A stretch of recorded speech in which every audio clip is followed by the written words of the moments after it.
কেউ বলে ভিক্ষা, কেউ বলে ভোট কেনার ধান্দা, কিন্তু বাস্তবটা কি বলে সেটা কি আমরা কখনো শুনেছি? ভারতের অধিকাংশ মহিলা গৃহবধূ। বছরের ৩৬৫ দিন তারা নিঃস্বার্থভাবে কাজ করে যান। তাদের না আছে ছুটি, না আছে রবিবার, না আছে ইনসেন্টিভ, না আছে এক্সট্রা টাইম।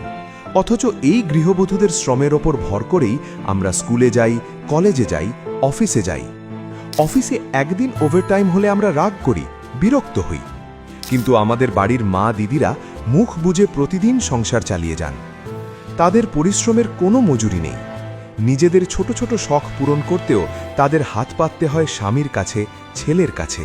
এই নীরব শ্রমকে মর্যাদা দিতে, এই গৃহবধূদের স্বনির্ভর করতে মা মাটি মানুষের সরকার ২০২১ সালে শুরু করেছিল লক্ষ্মীর ভান্ডার প্রকল্প। ভিক্ষা হিসেবে নয়, সাম্মানিক হিসেবে। ভোট কিনতে নয়, শ্রমের মর্যাদা দিতে।